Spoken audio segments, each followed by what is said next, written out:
Next is human ear, and the first point is The ear is an important organ of the human body. आता human बॉडीचा एक important organ हा आपला year आहे. We hear sounds because of our ear. आणि प्रत्येक प्रकारचे sound जे आहे तर ते आपण ऐकतो. दॅट इज बिकॉज आपले इयर जे आहेत तर ते काय करतात, त्या साऊंडला रिसीव्ह करतात.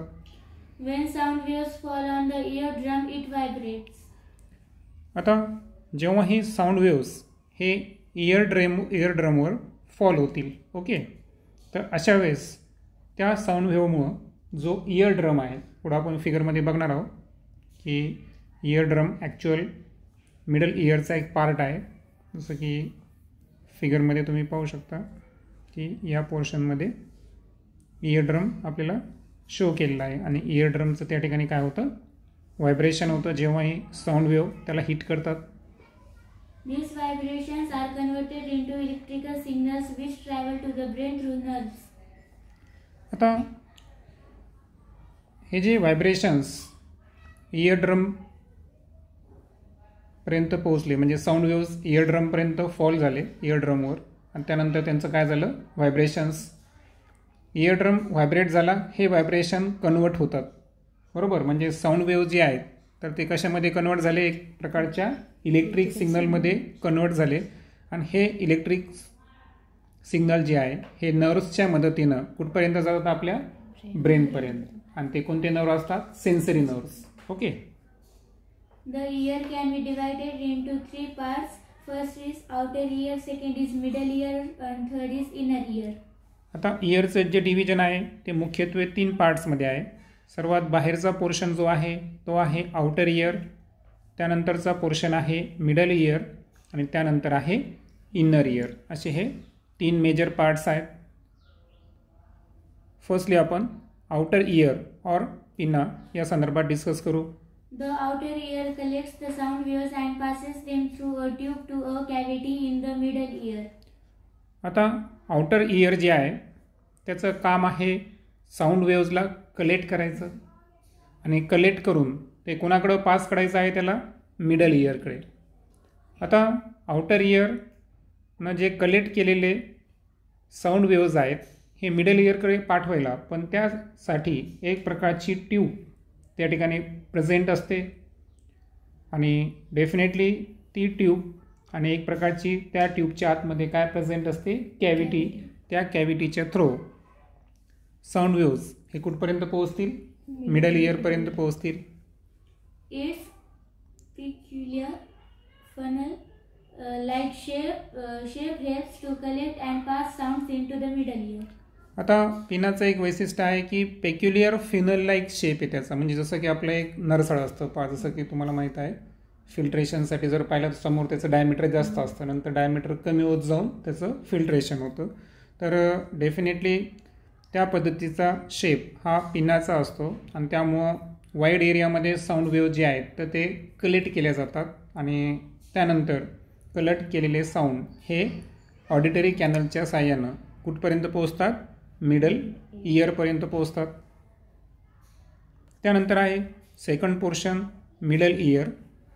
There is a thin membrane in the cavity of the middle ear called the eardrum.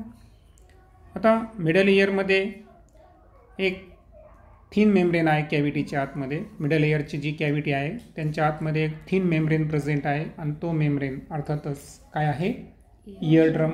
आणि आतापर्यंत आपण इयरड्रमबद्दल एक पॉईंट पाहिला होता की जी साऊंड वेव्ज जे आहेत तर ते ॲक्च्युअल कशाला हिट करतात, sound wave falls on the eardrum, आणि त्यानंतर त्याचं काय होतं, व्हायब्रेशन. आफ्टर व्हायब्रेशन त्याचं कन्व्हर्जन कशामध्ये होणार, इलेक्ट्रिकल सिग्नलमध्ये.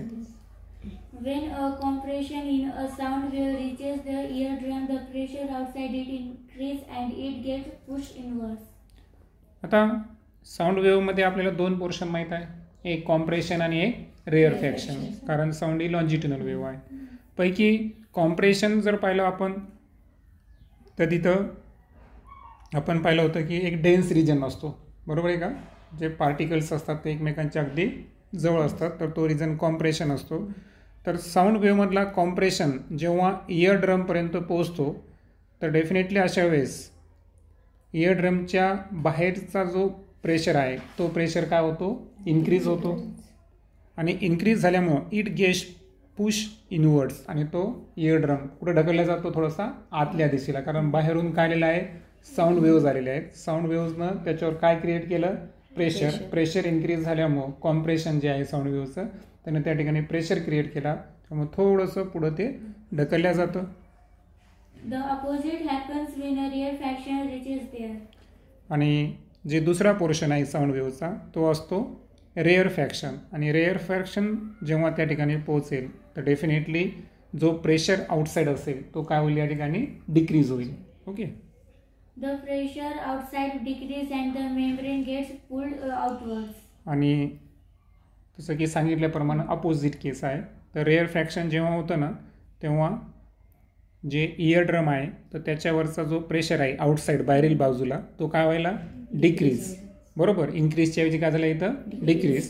आणि जो मेम्ब्रेन आहे इयर ड्रमचा हा पुल्ड आउटवर्ड्स तो काय व्हायला त्या ठिकाणी ओढल्या चालला. बरोबर आहे का. दोन शब्द आहेत त्या ठिकाणी. पुशच्या विरुद्ध काय असतं, पुल. ओके. पुश म्हणजे ढकलणे, पुल म्हणजे ओढणे. तशा प्रकारची कंडिशन. तर ओव्हरऑल जर आपण तुलना केली तर साऊंड वेव्हचं जे कॉम्प्रेशन आहे तर त्यानं काय केलं, इयर ड्रमवरचा प्रेशर इन्क्रीज केल्यामुळं इयर ड्रम्स त्या ठिकाणी काय झाला, इनवर्डली पुश झाला. बरोबर, कारण आउटसाईड प्रेशर काय झाला त्या ठिकाणी इन्क्रीज झाला होता. आणि त्याच्या अपोजिट जेव्हा रेअर फॅक्शन असेल तर अशा वेळेस इयर ड्रमच्या आउटसाईड प्रेशर काय होईल, डिक्रीज. आणि डिक्रीज झाल्यानंतर आता माहिती तुम्हाला की आत इन्क्रीज आणि बाहेर डिक्रीज असेल तर अशा वेळेस ते काय होईल, पुल होईल. म्हणून त्या ठिकाणी मेम्ब्रेन आउटसाईड दिशेने काय झाला, आउटवर्ड पुल झाला. The sound waves cause vibrations of the membrane. आणि ओव्हरऑल जर पाहिलं आपण तर जे साऊंड वेव्ज आहेत तर त्याच्यामुळं मेम्ब्रेनचं काय झालं, व्हायब्रेशन झालं. म्हणजे ते कंपन व्हायला, लक्षात घ्या. इयर ड्रम काय व्हायला, कंपन. म्हणजे push pull, push pull, pressure increase decrease, increase decrease. कारण reason compression rarefaction, compression कारण ते अल्टरनेटली आहेत. बरोबर आहे का. जेव्हा साऊंड वेव्ह ट्रॅव्हल करते तेव्हा त्यामध्ये अल्टरनेटली काय असतात, कॉम्प्रेशन अँड रेअर फॅक्शन असतात.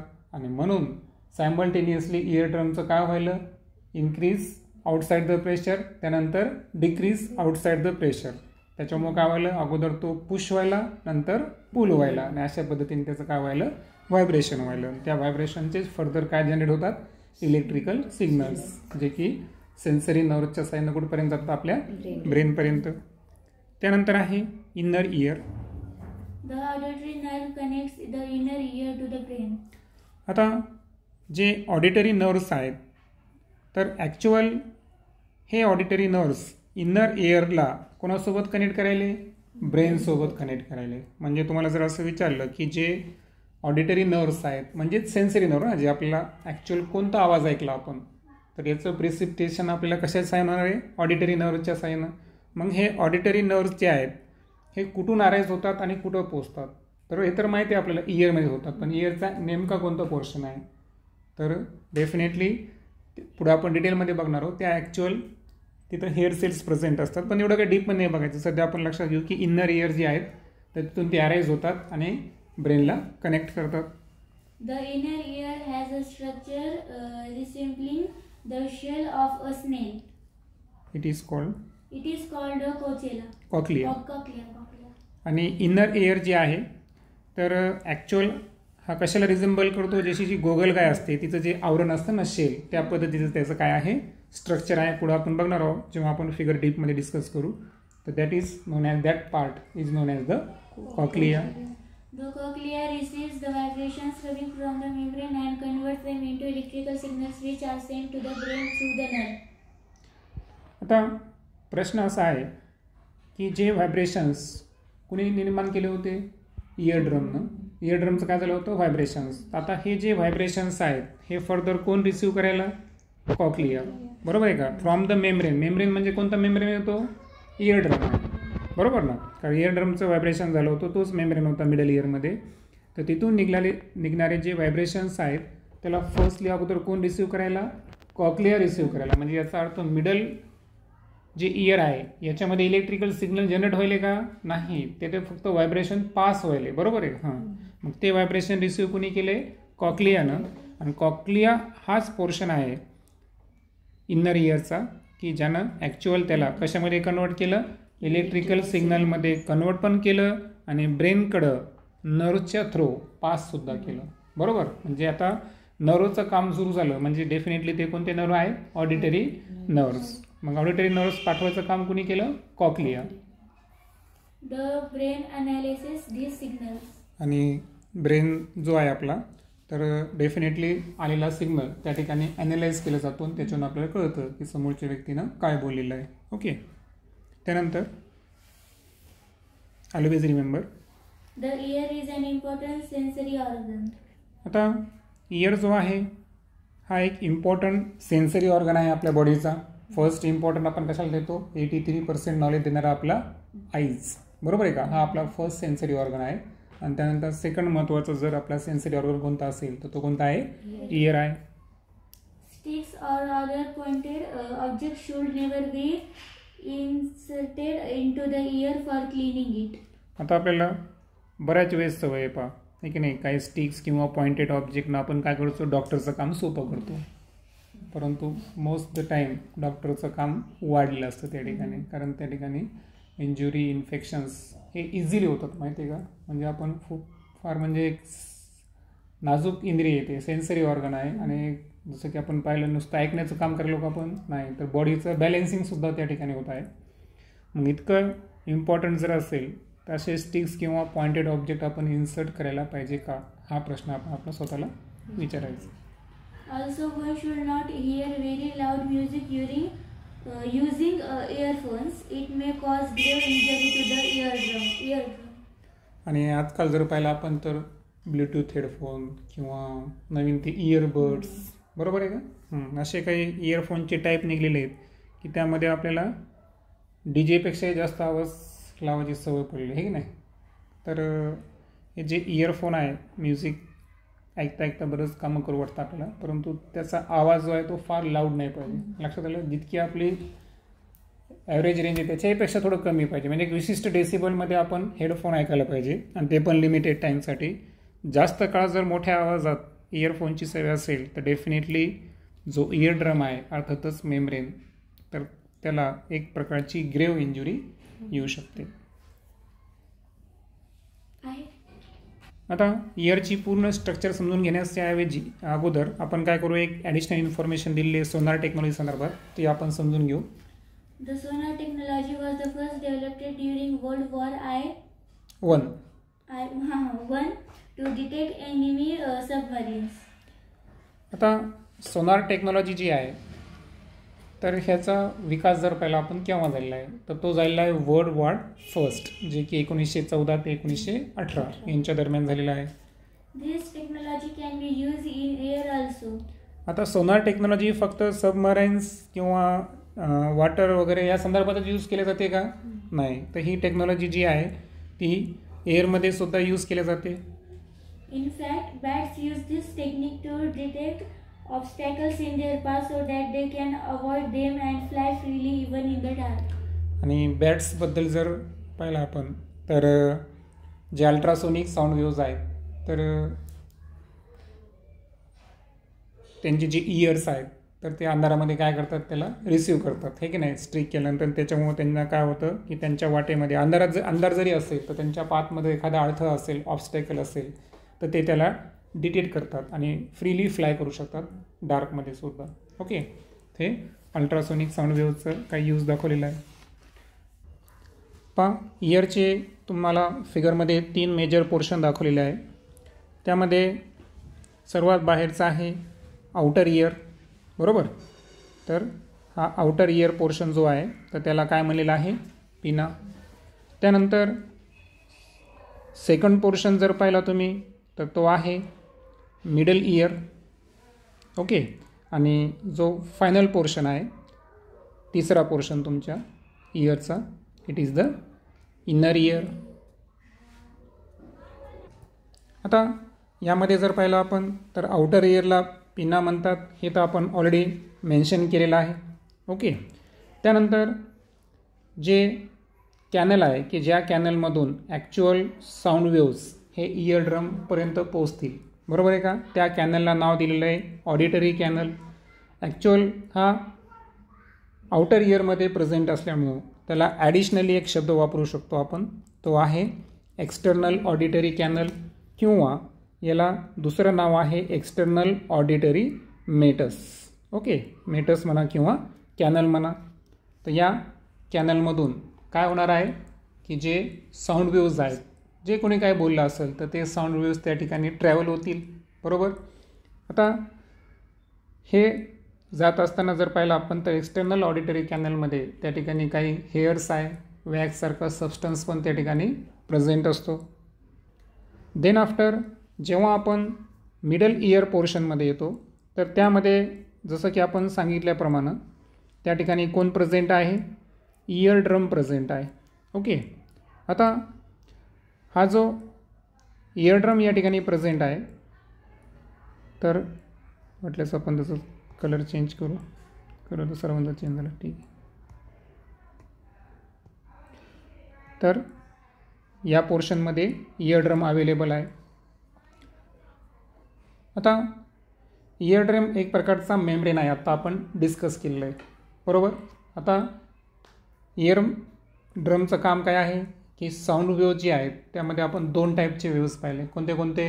कॉम्प्रेशन आणि रेअर फॅक्शन. कॉम्प्रेशनमुळं प्रेशर इन्क्रीज होतो, बरोबर, आउटसाईड द इयर. आता इन्क्रीज होतो याचा अर्थ काय माहिती आहे का, इन्नरच्या तुलनेमध्ये इयर ड्रमच्या आतील भागापेक्षा बाहेरील भागामध्ये प्रेशर काय झालेलं आहे, इन्क्रीज झालेलं आहे. आणि बाहेरून प्रेशर जास्त असेल तर अशा वेळेस काय केलं जातं, त्याला पुश केलं जातं. आणि आतीलपेक्षा बाहेरील प्रेशर जेव्हा कमी असेल, हा केव्हा असेल, साऊंड वेव्ह कोणती असेल त्या ठिकाणी, रेअर फॅक्शन. तर अशा वेळेस काय होईल त्या ठिकाणी, पुल आउटवर्ड्स. मग पुश आउटवर्ड आणि पुल आउटवर्ड्स याच्यामुळं काय होतं त्या ठिकाणी, इयर ड्रमचं व्हायब्रेशन होतं. आता सांगितल्याप्रमाणे जे ऑडिटरी कॅनल आहे तर त्यामध्ये काही फाईन हेअर्स आणि वॅक्स सिक्रेटिंग ग्लँड्स प्रेझेंट असतात. ओके. सो म्हटल्यास तुम्ही फिगरमध्ये ॲड करायचं आहे की त्या ठिकाणी काही प्रमाणात हेअर्स प्रेझेंट आहेत.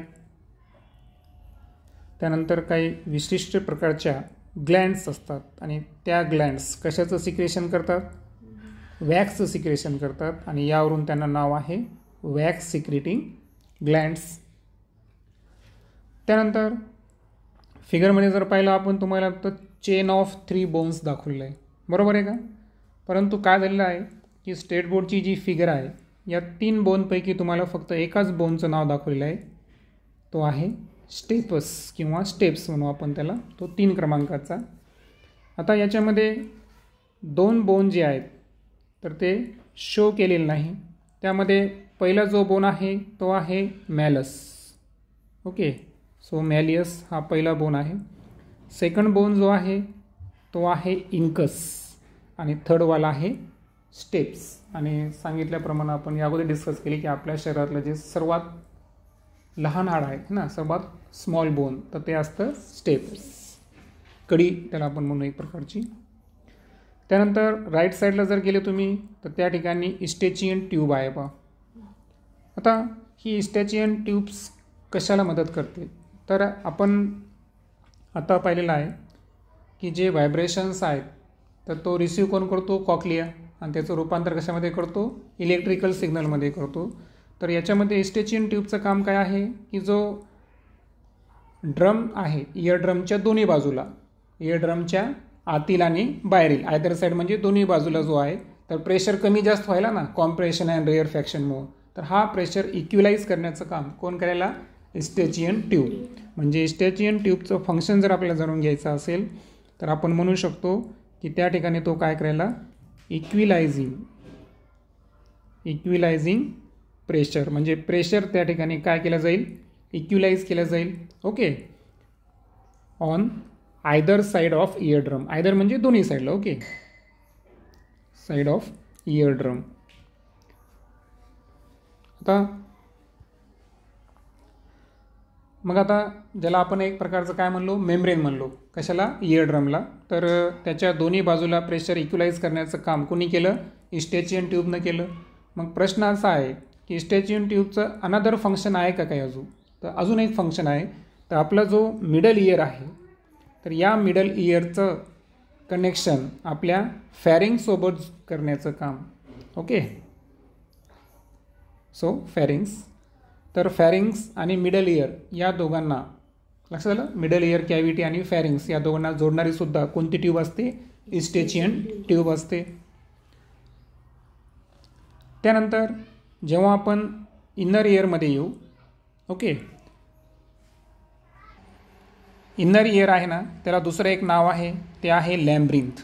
ओके, सो याच्यामध्ये जर पाहिलं आपण तर एक पॉईंट आहे याच्यामध्ये की आपल्याला डायरेक्ट या ठिकाणी फक्त कॉक्लिया दाखवलेला आहे, बरोबर आहे का. फिगरमध्ये जर पाहिलं आपण तर ॲक्च्युअल त्यामध्ये थोडासा एक बोनी पार्ट असतो पा.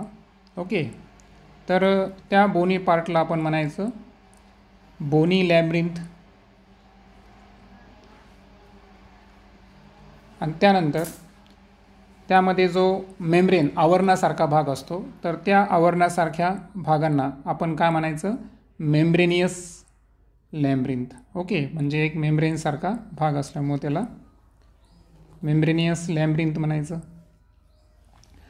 आता हे जे मेम्ब्रेनियस लॅम्ब्रिंथ आहे ना, तर याच्यामध्ये एक लिक्विड असतं पा, किंवा त्याला एक प्रकारचं फ्लुइड म्हणू आपण. काय म्हणू त्याला आपण, फ्लुइड म्हणू. तर ते फ्लुइड आहे पेरिलिम्फ. कोणतं आहे, पेरिलिम्फ नावाचं एक फ्लुइड त्या ठिकाणी प्रेझेंट असतं.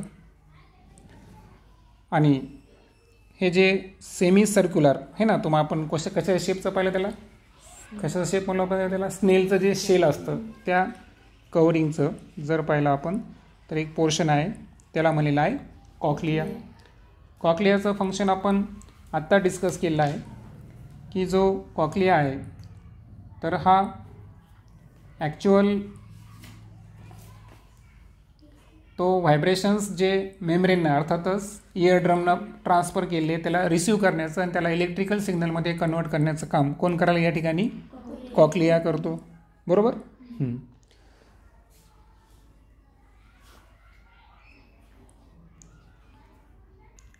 त्यानंतर ॲडिशनल एक पॉईंट तुम्हाला दाखवलेला आहे सेमी सर्क्युलर कॅनल्स. आता फिगरमध्ये तुम्हाला या ठिकाणी फिगरमध्ये जरी 2 दिसत असतील परंतु त्या ठिकाणी ॲक्च्युअल किती असतात, 3 सेमी सर्क्युलर रिंग्स प्रेझेंट असतात.